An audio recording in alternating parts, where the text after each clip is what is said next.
안녕하세요. 오늘도 서연살롱을 찾아주셔서 감사합니다. 올해 환갑을 맞이했고 재작년에 소위 말하는 인생 역전의 주인공이 된 여성입니다. 인생 역전 같은 건 저처럼 평범한 사람에겐 절대 일어나지 않는 일인 줄 알았어요. 그런데 막상 이런 감사한 일이 저에게 일어나니 2년이 흐른 지금도 실감이 나지 않을 때가 있는데요.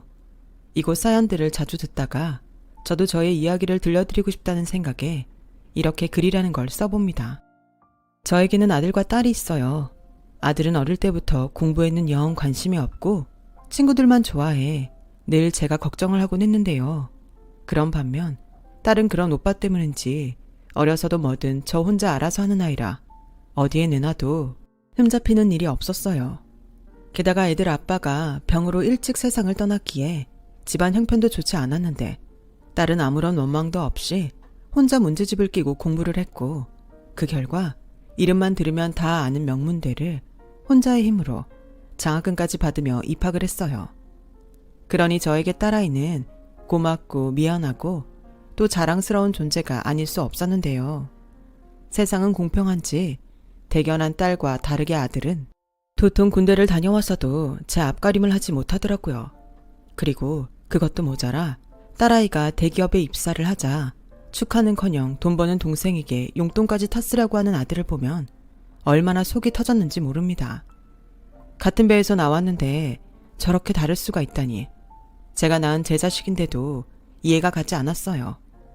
하지만 그래도 새끼라고 그렇게 한심해도 오히려 그런 아들이라 저는 더 품을 수밖에 없었는데요. 그러던 어느 날 30을 훌쩍 넘겨도 누굴 만난다는 소리가 없더니 처음 직장이라는 곳을 다니기 시작하면서 금방 저에게 결혼 이야기를 했어요. 엄마, 나 여자친구 있는데 걔랑 결혼할까 봐. 뭐? 네가 무슨 능력이 있어서 결혼을 해? 이제 막 벌기 시작했는데. 나는 능력 없어도 걔는 능력 있어. 나랑 같은 사무실 다니는데 다닌 지 3년 넘었고 부모님이 모두 공무원이래. 그래? 그래도 그렇지. 정말 너랑 결혼하고 싶다고 걔가 그랬어? 그리고 그 집 부모님이 공무원이시면 더 허락받기 힘들 것 같은데? 뭐야, 엄마 친엄마 맞아? 이미 그쪽 부모님이 나 좋다고 하셨거든? 정말? 네 말이 사실이면 엄마야 감사한 일인데. 근데 정말이야? 정말이라고. 그렇게 못 믿겠으면 내일 여자친구 데리고 올 테니까 직접 물어보던가. 그럼 되잖아. 아들은 제가 선뜻 믿지 못하자 억울한 듯 방방 뛰었어요. 하지만 저는 아들의 말에 그다지 믿음이 가지 않았죠. 현실적으로 많이 부족한 제 아들을 그렇게 괜찮은 집에서 선뜻 좋다고 하기가 어려운 건 사실이니까요. 그리고 다음 날 아들은 정말로 여자친구라며 지금의 며느리를 집으로 데리고 왔고 그렇게 처음으로 며느리를 보게 되었는데 이런 표현이 배부른 소리처럼 들릴 수도 있겠지만 그다지 좋지도 나쁘지도 않았어요.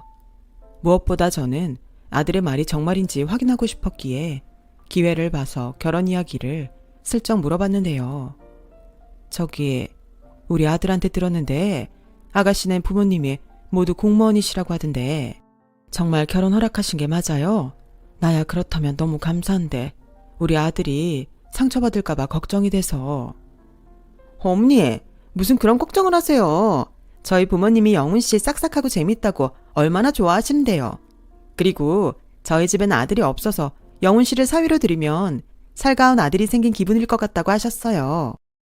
어머, 그래요? 그렇다면 정말 다행이네요. 내가 많이 감사하다고 전해줄래요? 엄마, 그런 말 좀 그만해. 누가 들으면 꼭 내가 하자이는 것 같잖아. 맞아요. 오히려 저는 영훈씨보다 어머님 직업이 더 마음에 걸렸는데 어머님은 그 생각은 전혀 안 하셨던 것 같네요. 내 직업이요? 저는 순간 뜨끔했어요. 제가 파출부 일을 하고 있었거든요. 생각해보니 부족한 건 아들뿐만이 아니었는데 저는 며느리의 말처럼 부족한 아들 걱정에 제 직업에 대한 다른 생각은 전혀 못했고 정작 며느리에게 그런 소리를 들으니 정말 창피해서 아무 말도 입 밖으로 나가지 않았어요. 하지만 같은 자리에 있던 딸은 곧 올케가 될 수도 있는 며느리의 말에 기분이 상했는지 한마디 하기 시작했고 둘 사이에는 신경전이 벌어지고 말았었죠. 저기 초면에 죄송한데요. 그런 말은 굳이 하지 않으셔도 될 것 같아요. 저희 엄마가 무슨 불법적인 일을 하는 것도 아닌데 그렇게 말씀하시니 자식인 제가 기분이 상당히 나쁘네요. 다음부터는 말씀하실 때 한 번 더 생각하고 말씀해 주셨으면 좋겠어요. 어머, 여동생이 듣던 대로 한 성격 하나 보네요. 저는 다른 뜻은 없었어요. 그냥 어머님이 자꾸 영훈 씨를 깎아내리는 것 같아서 아니라는 말을 드리고 싶었던 건데 제 말이 좀 그랬나 봐요. 어머니, 저 다른 감정은 없어요. 기분 상하셨다면 죄송해요. 제가 워낙 속마음 숨기지 못하고 솔직한 편이라서요. 아니에요. 나야 우리 아들 좋다고 해주면 고맙죠. 그런데 이미 알겠지만 우리 아들이 직장 생활한 지가 얼마 되지 않아서 결혼 준비를 어떻게 해야 할지 모르겠네요. 내가 우리 아들 딸 결혼할 때 쓰려고 붓는 적금이 있긴 한데. 그냥 형편에 맞춰서 하세요. 저희 부모님도 그 부분에서는 별 기대도 없으시니까요. 모르면 모를까 이미 다 알고 하는 결혼인데 그냥 부담 갖지 마세요. 그런데요, 신혼집은 저희 부모님 도움을 받을 거라서 친정 근처로 얻을까 하는데 그 정도는 이해해 주실 수 있죠? 저는 그때까지 제가 꽤 열린 사고를 갖고 있는 사람이라고 생각했어요. 하지만 아무리 숨기는 걸 하지 못한다고 해도 자기 할 말 다 하는 예비 며느리 앞에서 아무렇지 않은 척하고 있기는 정말 힘든 일이었고, 왜 같은 말도 저렇게 기분 나쁘게 하는 것인지. 저는 솔직히 며느리를 좋게 봐줄 수 없었는데 그놈의 아픈 손가락이 뭔지, 부족한 제 아들과 결혼하겠다는 며느리인지라 다른 불만의 이야기를 하지 못했는데요.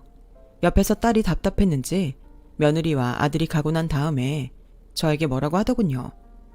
엄마는 무슨 죄 지었어? 나는 오빠 여자친구라는 사람 마음에 안 들어.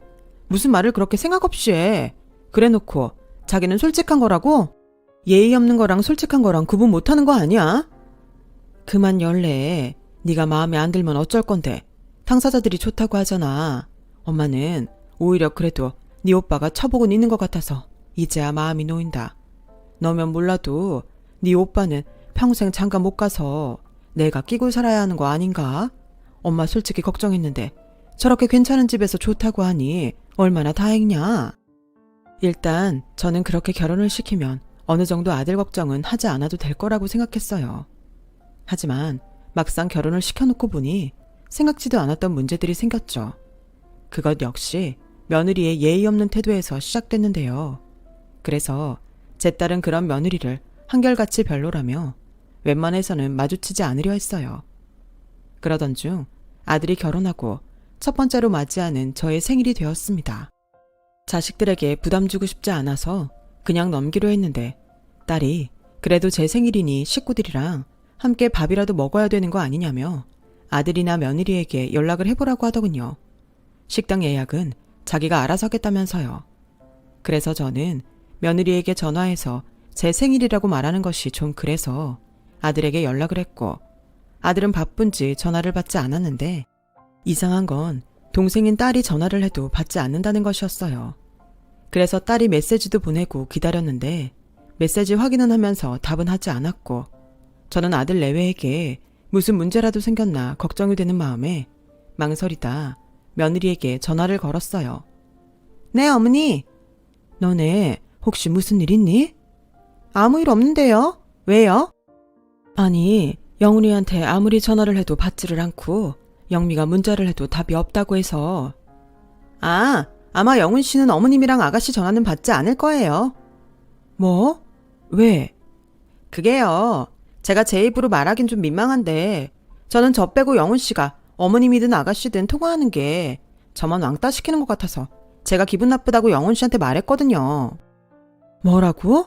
나랑 영미는 네가 오히려 우리를 불편해할까 봐 배려한 건데 네가 그런 마음인 줄은 몰랐구나. 그럼 앞으로는 영훈이 말고 너한테 하면 되겠니? 영미한테도 그렇게 일러둘게. 아니, 됐어요. 지금 어머니 기분 나쁘시다고 저한테 비꼬시는 거잖아요. 용건 있으시면 저한테 문자만 한 통 주세요. 그리고요, 이건 제 얘기가 아니라 상식이라서 말씀드리는 건데 요즘 시어머니가 며느리한테 불쑥 전화하는 건 개념 없는 행동이라고 욕먹어요. 나도 너무 답답해서 어디 한번 물어나 보자. 너 빼고 아들한테 전화하는 건 너 왕따 시키는 거라고 싫어하고, 그렇다고 너한테 전화하면 개념 없는 행동이라고 하니 그럼 아예 니들한테 연락을 하지 말라는 소리니? 네, 아까도 말씀드렸지만 필요한 용건은 문자로 주시면 되죠. 굳이 꼭 통화를 해야 하나요? 저는 서로 어느 정도 거리를 두고 사는 것이 나중에라도 감정 상하는 일이 없다고 생각해요. 지금은 서운하실 수 있지만 분명히 시간 지나면 제가 현명하다는 걸 알게 되실 거예요. 저는 며느리의 말도 안 되는 궤변에 그만 화가 나서 알겠다고, 다시는 니들에게 연락하지 않겠다고 전화를 끊어버렸어요. 그리고 그 얘기를 딸에게도 했는데 제가 아무리 말려도 딸이 화가 났는지 장문의 문자를 며느리에게 보냈다고 하더군요. 넌 뭐 굳이 그렇게 장문의 문자를 보내? 안 봐도 좋은 내용은 하나도 없을 텐데. 자기가 용건 있으면 문자로 하라고 했다며. 그래서 할 말 문자로 보낸 건데 왜? 무슨 문제 있어? 그리고 엄마 생일이라고 말도 안 했지? 그야, 그런 소리를 듣는데 생일이니 오라고 할 수 있어? 됐어. 무슨 대단한 날도 아닌데 그냥 너랑 나랑 미역국이나 끓여 먹고 말자. 싫어. 엄마가 그렇게 하면 새언니랑 오빠는, 엄마는 그래도 되는 사람이라고 생각한단 말이야. 내가 뭐 와서 생일상을 차리라 그래? 아니면 대단히 비싼 선물을 사오라고 했어? 그냥 와서 같이 축하하고 밥 먹자는 건데 그 정도도 안 하면 그게 자식이야? 아, 나는 모르겠다. 네가 계속 그러니까 이젠 생일 같은 거 그냥 아예 없어졌으면 좋겠다. 엄마는 무슨 말을 그렇게 해. 1년에 한 번 있는 날을. 됐고, 엄마 뭐 갖고 싶은 거 없어? 내가 뭐든 다 사줄게. 지금 생각해도 딸은 저에게 든든하고 참 고마운 존재예요. 하지만 며느리에겐 어쩌면 저보다도 더 신경 쓰이는 존재였고, 그 장문의 문자 내용이 뭔지는 모르겠지만 다음날 저녁 며느리는 잔뜩 화가 난 얼굴로 아들까지 데려와서는 저희 집에서 제 딸과 한바탕 소란을 피우고 돌아갔어요. 아가씨, 내가 아무리 참으려고 해도 이건 아닌 것 같아서 찾아왔어요. 내가 나이로 보나 서열로 보나 아가씨 윗사람인데 이 문자 뭐예요? 왜요? 제가 뭐 틀린 말이라도 보냈나요? 새언니 솔직한 거 좋아하는 사람 아니었어요. 자기는 솔직한 편이라고 하면서 남은 솔직하게 말하는 건 싫은가 보죠? 뭐예요? 아가씨는 지금 그게 솔직한 걸로 보여요? 이건 예의가 없는 거라고요. 내 말이요.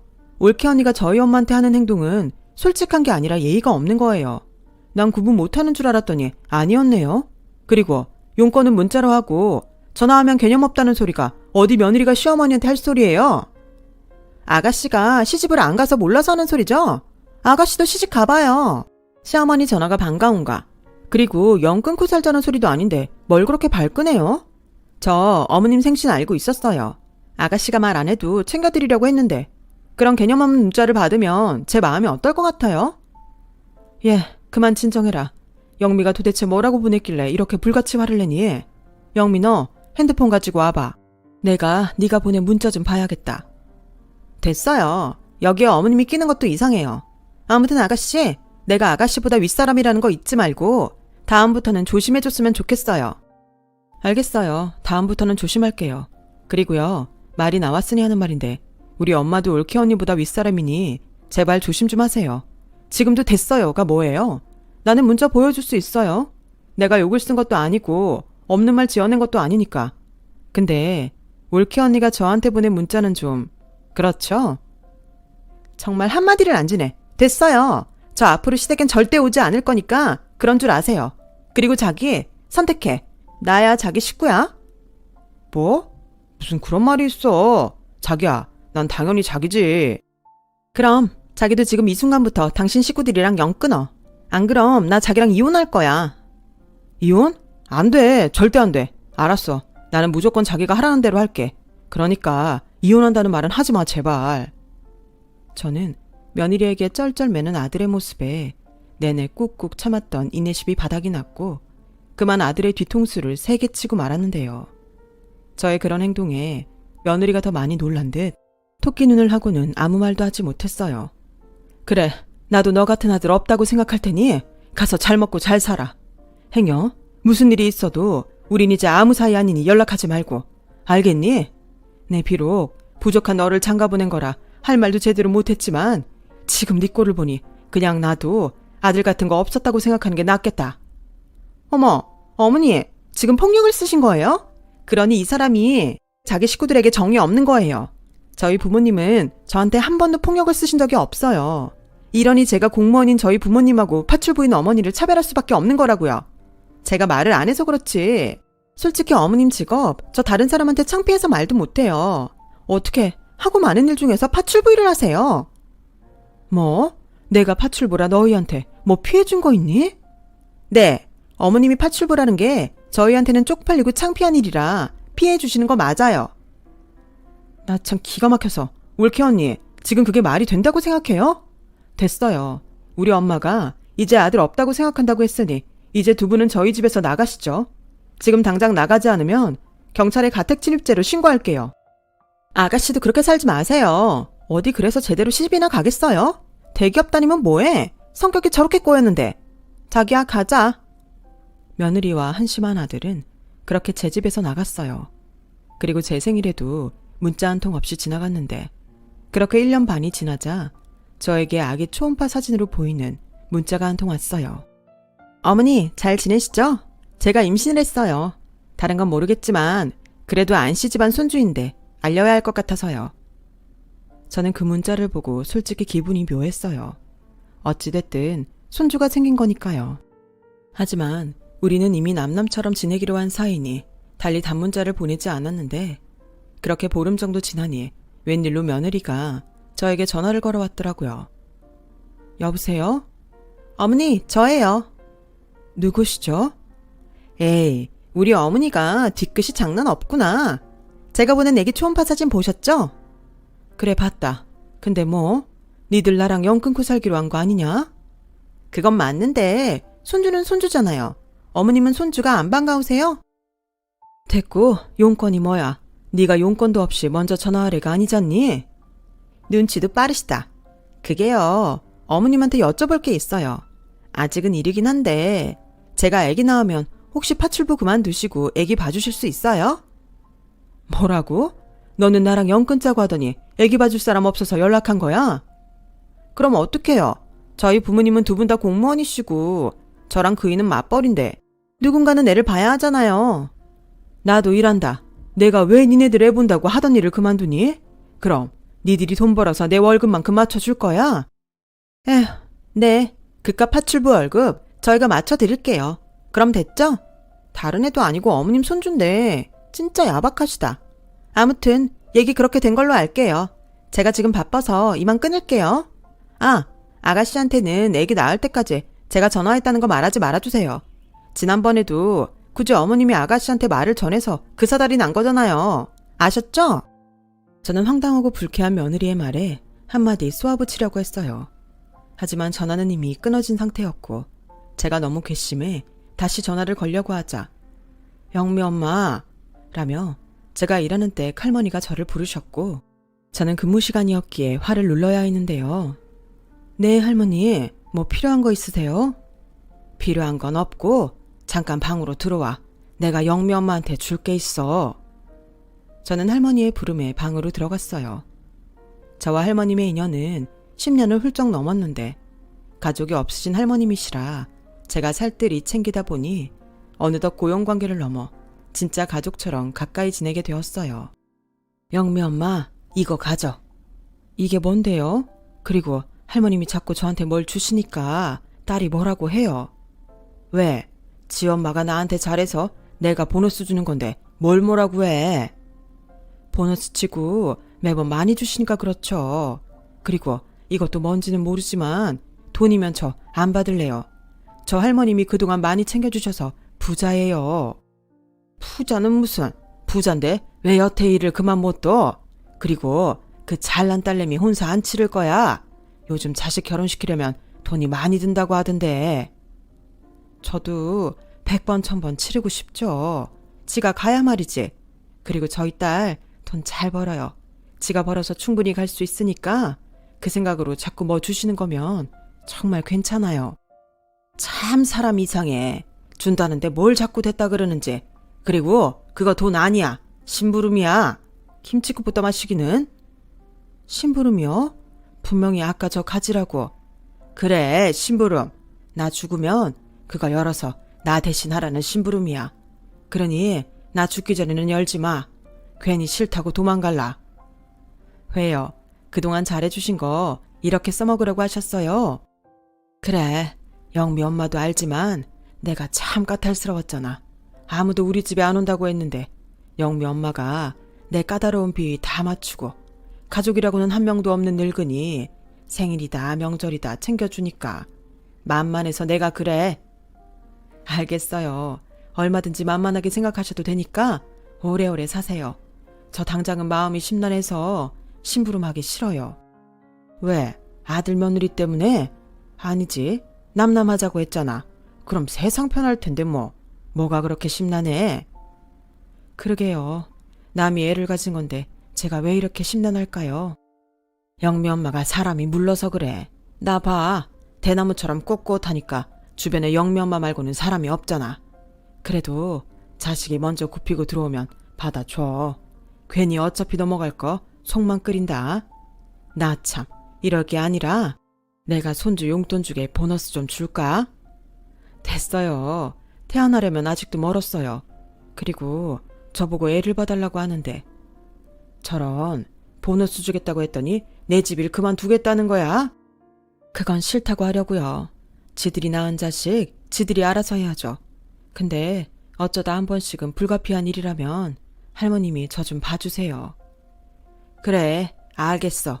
영미 엄마니까 봐주는 거야. 그거나 잘 보관해. 정말 중요한 게 들었으니까. 네, 알겠어요, 할머니. 저는 그렇게 할머님이 주신 서류 봉투를 가지고 침란한 마음으로 퇴근을 했어요. 그리고 그날따라 일찍 퇴근한 딸과 저녁을 먹는데 아무리 생각해도 기가 차서 며느리는 딸에게 말하지 말라고 했지만 도저히 속에만 담아둘 수는 없었죠. 저기 있잖아. 오빠 애기 생겼나 봐.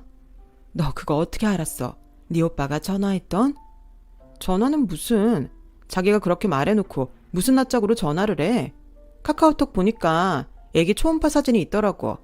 아, 엄마는 못 봤겠구나. 저는 그때도 지금도 옛날 구형 핸드폰을 쓰고 있어요. 게다가 딸이 말하는 그런 메시지 같은 건 하지도 않는데 딸은 그걸 통해서 아들네 소식을 간간히 알고 있었다고 하더라고요. 설마 애기 생겼다고 연락하거나 그러면 엄마 절대 받지 마. 아니다. 이참에 그냥 차단해. 차단? 아휴, 그렇게까지 해야 해. 그리고 네 올케가 절대 말하지 말라고 신신당부하긴 했는데 전화 왔었어. 뭐? 왜? 설마 애기 생겼다고 돈 달래? 아니, 그럼 뭐? 그냥 애기 생겼다고 알려준다고. 아, 여시 같은 거. 왜? 자기가 말하고 자기가 깨? 엄마, 또 전화 오면 받지 마. 알겠어. 나도 애기 핑계로 그냥 넘어가는 꼴은 안 볼 거니까 너 걱정하지 마. 정말이다. 그리고 엄마 화장대 위에 무슨 서류 봉투 같은 거 있던데 뭐야? 아, 그거 엄마 일하는 집 할머님이 맡겨두신 거야. 나중에 심부름 시키실 일이 있으시대. 심부름? 그나저나 나도 할머님 뵌 지도 오래됐는데 건강하시지? 보기에는 그래 보여도 연세가 있으시니까 불안하지. 그래서 말이다, 영미야. 너 진짜 만나는 사람 없어? 엄마는 왜 얘기가 그렇게 튀어? 너 시집가면 엄마 그냥 할머님 댁에 들어가 있을까 하고 저녁 내내 할머님 걱정이 돼서. 엄마 마음은 알겠는데 내가 누누이 말하지만 그건 오바야. 나도 할머님 좋아. 하지만 남들 보기에 이상한 말 나올 수 있어. 할머님이 가족도 없는데 부자시잖아. 그야 그렇지만 사람이 중요하지. 아무튼 너 만나는 사람 있으면 제발 시집 좀 가. 싫어. 난 돈 벌어서 우리 엄마랑 재미나게 살 거야. 그러다 노처녀로 늙어줄게. 끔찍한 소리 한다. 너 왜 그 썸 타는 남자 있잖아. 가끔 우리 집 앞에 너 데려다 주고 가는 놈. 놈? 엄마는 멀쩡한 사람한테 놈이라니. 왜? 네가 썸 타는 남자한테 놈이라고 하니까 화나냐? 아니거든. 사실 제 딸은요, 아닌 척해도 만나는 남자가 있었어요. 저는 일찌감치 그 사실을 알고 있었는데 번번이 딸이 잡아떼서 매번 대화는 진전이 없었죠. 그러다 결국 며느리가 손주를 낳는 날이 되었어요. 너무 괘씸하게도 아들 며느리는 출산 전에 집에 한 번을 오지 않았는데 애기 낳으러 가는 날에는 저와 딸에게 전화를 했더라고요. 자기 애 낳으러 가니까 병원으로 오라면서요. 딸은 거길 왜 가냐며 방방 뛴 모양인데 솔직히 저는 첫 손주라 아들 며느리는 몰라도 애기 얼굴은 보고 싶었어요. 하지만 참았죠. 제가 그렇게 나오면 또 휘둘릴 것이 분명했으니까요. 그리고 산후조리원을 나왔다며 아들 소녀 며느리가 집에 왔는데 그 기뻐야 할 날에 저희 가족은 쌩쌩 찬바람만 불었답니다. 어머 웃겨. 연 끊고 지내자고 하더니 애를 우리 엄마한테 보라고요? 미우나 고우나 우리 애는 안씨 집안 손녀예요. 그리고 제가 이미 벌써 어머님한테 얘기도 끝냈다고요. 어머님, 파출부 그만두실 거죠? 언제 그만두실 거예요? 그게 말이다. 너네가 정말로 내가 받은 월급을 줄 수 있는지 몰라서 선뜻 그만둔다는 말을 못했다. 나 참, 어머니, 저희가 하물며 그 돈백 정도 되는 어머님 월급을 못 맞춰드릴까요? 너 내가 돈백 번다고 누가 그러든? 예, 영미야, 너 엄마 방에 가서 엄마 월급 통장 좀 가져와라. 제 딸은 제 말에 코웃음을 치며 제 월급 통장을 가져왔어요. 그리고는 며느리는 제가 받는 급여를 보더니 얼굴이 싹 굳어버렸는데요. 정말 어머님이 이렇게나 많이 받는다고요? 500만 원인데요. 그래, 내가 그 집 일을 오래 했어. 그래서 그 할머님이 그렇게나 매달 주신다. 어때? 니네 정말 나한테 그만큼씩 줄 수 있니? 엄마, 우리 월급 합쳐도 500이 안 돼. 우리가 영미처럼 대기업에 다니는 것도 아니고. 보아하니 오빠도 울케 언니도 엄마가 파출분이 월급이 얼마 되지 않는다고 생각한 거죠? 정말 너무 속 보이는 거 아니에요? 그리고 카카오톡 보니까 친정 식구들한테 엄청 잘하던데 애기도 친정 부모님한테 부탁해요. 공무원들 휴직계 자유롭게 쓰잖아요. 며느리는 얼굴이 금방이라도 터질 것 같이 새빨갛게 달아올라서는 다시는 아이 얼굴 볼 생각하지 말라며 제 집을 박차고 나갔어요. 물론 저라고 마음이 좋을 리는 없었지만 이미 어그러진 사이인걸 그냥 받아들일 수밖에 없었죠. 그러다 그 일이 지나고 3개월이 지나지 않아 유독 잠이 오지 않는 새벽에 전화 한 통이 걸려왔는데요. 발신자를 보니 할머니셨어요. 요 며칠 기력이 없고 약도 넘어가지 않는다며 약도 제대로 먹지 못하셨는데 핸드폰에 할머님 번호가 뜨자마자 저는 심장이 쿵 하고 떨어지는 것 같았어요. 그래서 일단은 119를 할머니 집으로 가게 하고 평소 다니던 대학병원 응급실로 가기로 했는데 저의 불길한 예감이 제발 엇나가길 빌고 또 빌었지만 할머님은 제가 도착했을 때 겨우겨우 숨을 내쉬더니 저를 보며 희미한 미소를 짓고 끝내 눈을 감고 마셨답니다. 저에게 내 심부름 잊지 않았지? 라는 말을 마지막으로 남기시고요. 저는 힘없이 떨어진 할머님의 손을 붙잡고 정말 펑펑 울었어요. 그냥 그 집 일을 하던 파출부인 저였지만 제 엄마가 또다시 돌아가신 듯 그렇게 슬퍼하며 몇 날 며칠을 울고 또 울었죠. 할머님은 고아였고 무조건 부자가 되겠다는 생각에 젊었을 때부터 시장통에서 일수를 찍는 일을 하셨어요. 그래서 평생 먹을 욕을 다 먹어가며 악독하다는 비난을 견디며 그렇게 돈을 모으셨는데 막상 빈소가 차려지고 보니 그 빈소엔 저와 제 딸밖에는 없어서 그것도 마음 아파 얼마나 울었는지 모릅니다. 남들 누리는 소소한 행복이나 추억 같은 건 하나도 없이 떠나는 할머니가 너무 불쌍했죠. 그리고 할머님의 바람대로 할머님의 수목장을 치르고 온 날 저희 집엔 처음 보는 변호사 2명이 저와 제 딸을 기다리고 있었어요. 누구세요? 누구신데 남의 집 앞에 계시는 거죠? 제 딸은 한껏 경계하는 모습으로 그들을 쏘아붙였어요. 그러자 그들은 자기들이 할머님 유산을 정리하는 변호사라며 신분증과 명함을 줬고 저와 딸은 그 변호사들에게 믿지 못할 이야기를 듣게 됐어요. 최순자 할머님께서 정옥자님에게 서류 봉투를 하나 주셨죠? 네, 당신이 떠나시면 심부름을 해달라고 하셨어요. 그것 좀 저희에게 주시겠어요? 네, 그걸 왜요? 할머님 심부름하고 상관이 있나요? 네, 그걸 저희가 처리해드려야 해서요. 저는 기력이 없어 달달 떨리는 다리로 고이고이 보관하던 서류를 그 변호사들에게 건넸어요. 그러자 그 봉투엔 통장과 토지며 건물들 등기 권리증이 들어있었는데 평소 할머님이 예쁘다고 좋아하는 꽃무늬 편지 봉투 하나도 들어있었어요. 그리고 예상대로 그 편지 봉투는 제 거라며 한 변호사가 건네줬고 저는 떨리는 손으로 그 편지를 읽어내려갔죠. 영미 엄마, 이제 이 심부름을 할 때가 된 것 같네. 그동안 고약한 노인네 수발드느라 고생이 많았지? 그래서 미안하고 고마워서 내가 마지막으로 크게 퇴직금 한 턱 쏘려고 하네. 그동안 남편 없이 고생 많았으니까 이제는 사모님 소리 들으면서 편하게 살아. 그동안 착하고 성실하게 산 자네 복이야. 그러니 내가 마지막으로 부탁한 심부름 마다하지 말게나. 난 역시 자네가 만만해서 좋아. 덕분에 내 마지막은 그리 나쁘지 않았어. 그동안 정말 고마웠네. 저는 꿈을 꾸는 것 같았어요. 이런 일이 진짜로 일어날 수 있다는 걸 그때 알았으니까요. 평소 뭐든 잘 따지고 말도 많은 제 딸도 그날은 저처럼 많이 놀랐는지 아무 말도 하지 못했는데 변호사들에게 할머님이 보유한 재산을 듣고 차마 알겠다는 말을 하지 못하겠더라고요. 정옥자님, 여기에 도장 찍어 주셔야 합니다. 그게요, 저는 할머님 자식도 아니고 이 많은 걸 제가 갖는다는 게 아닌 것 같아요. 최순자 할머님께서 신신당부를 하셨어요. 워낙 욕심이 없으신 분이라 안 받을까봐 걱정이라고. 손모가지라도 꺾어서 지장이라도 찍으라고 하셨는데 저희가 차마 그렇게는 못합니다. 엄마, 할머님 심부름 해야지. 대신 우리가 할머님 이름으로 좋은 일 많이 하자. 평생 욕만 들었다고 하셨잖아. 우리가 하늘에선 고맙다는 말만 듣게 해드리자. 저는 딸의 말을 듣고 마음이 움직였어요. 그리고 분에 넘치는 할머님의 재산을 상속받았고 저와 딸은 할머님이 지내셨던 집으로 이사를 갔는데 그렇게 이사한 지 반년이 넘어가자 어디서 소문을 들었는지 며느리가 돌도 안 된 아이를 들쳐업고 저를 찾아왔더라고요. 어머님, 저 얘기 들었어요. 듣고도 얼마나 기가 차던지. 소문이 진짜예요?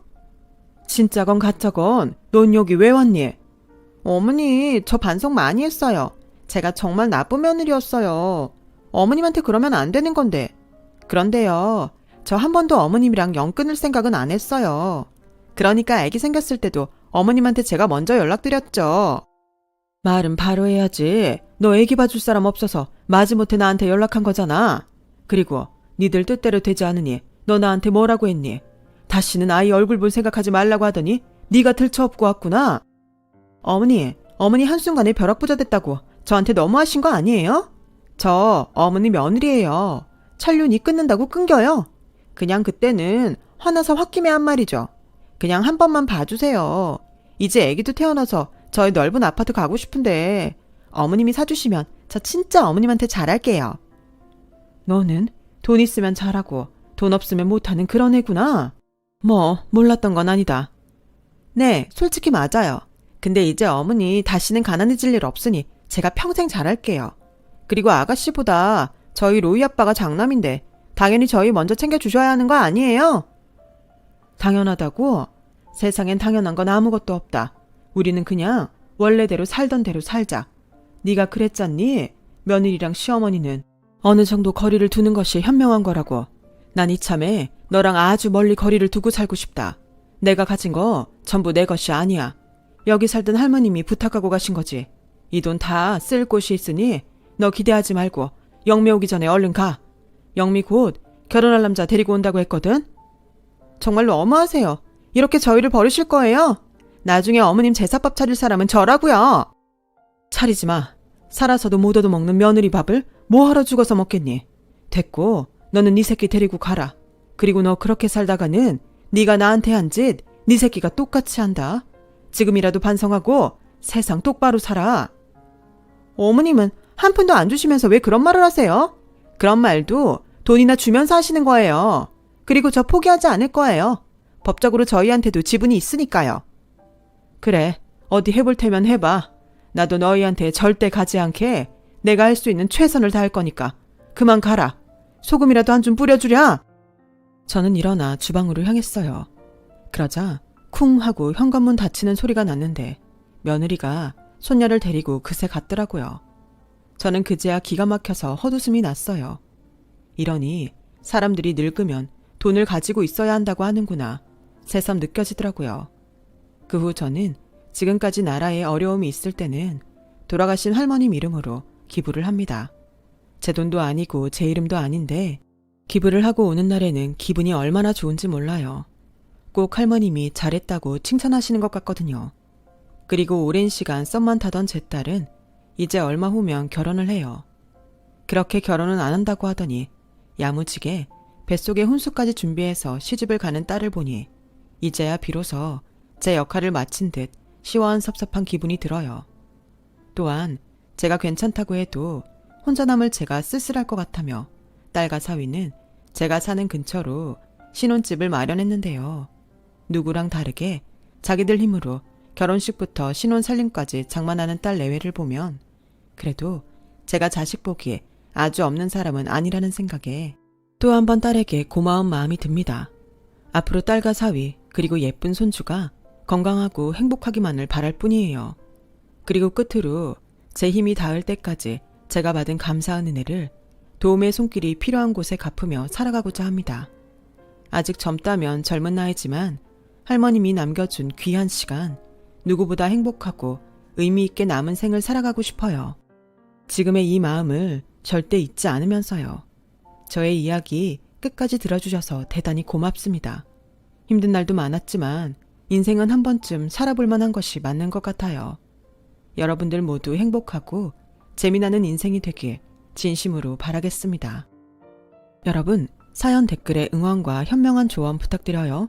좋아요와 구독은 저에게 큰 힘이 됩니다. 오늘도 좋은 일 가득하세요.